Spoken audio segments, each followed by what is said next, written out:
a world where the digestive system actually matters, which is this world, the world you are in right now, 4 young lads are eating at a popular submarine sandwich restaurant, Subway.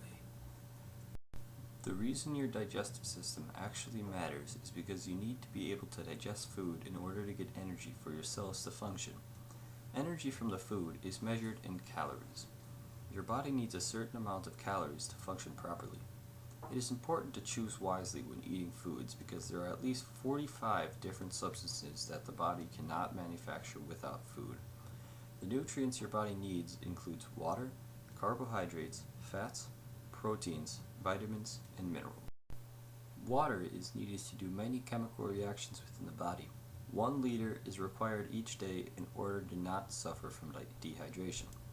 Carbohydrates are the main source of energy in the body. Sugars and starches found in fruits and vegetables are very good sources of energy.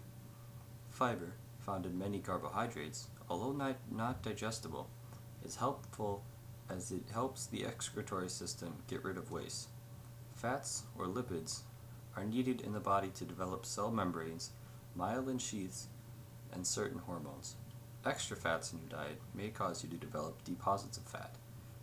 These deposits can help protect body organs and insulate the body.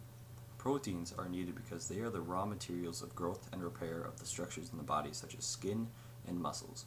Proteins can be found in meat, milk, fish, eggs, grains, and beans. Vitamins regulate body processes and often work with enzymes. There are 2 types of vitamins, water-soluble and fat-soluble.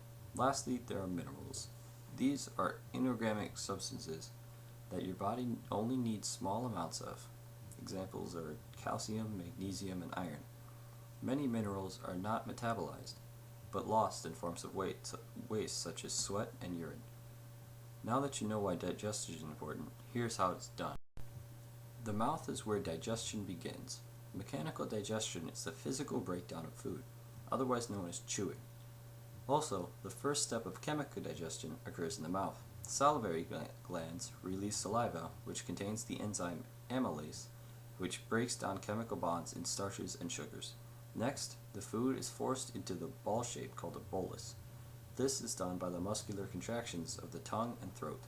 The bolus is then moved down the esophagus through a process called peristalsis.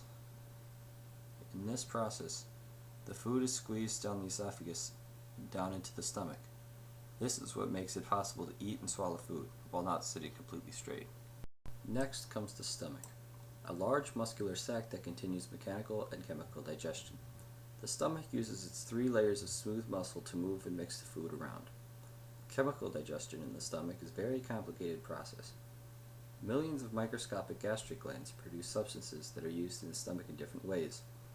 For example, substances lubricate the inside of the stomach and protect it, and others, such as hydrochloric acid, make the stomach a very acidic place. The release of hydrochloric acid causes pepsin to be released. Pepsin is used in combination with hydrochloric acid to digest proteins.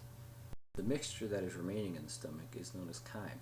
After an hour or 2, chyme begins to move into the small intestine for further digestion. Once the chyme is in the small intestine, enzymes are released from the small intestine along with enzymes and digestive fluids from the pancreas, liver, and the lining of the duodenum, the first third of the small intestine. Once the chyme has left the small intestine, it goes into the large intestine, or colon. Inside the colon, water is absorbed and all that is left is the undigested material that will now leave the body as solid waste. Some organs, although food does not pass through them, are still helpful to the digestive system. For one, there is the pancreas. The pancreas not only regulates blood sugar levels, but releases enzymes that break down parts of the food and produce a substance called sodium bicarbonate, which neutralizes stomach acid and allows the other enzymes to be used. Next, the liver. It's a large organ located just above and to the right of the stomach. Its main purpose is to produce bile, a fluid loaded with salts and lipids. Bile is used to dissolve fats.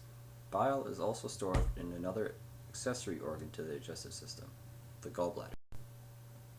Now that you know how important the digestive system is in our bodies, Be sure to take care of it by getting the recommended daily values of vitamins, minerals, and all the other stuff that is needed to help your digestive system running in tip-top shape.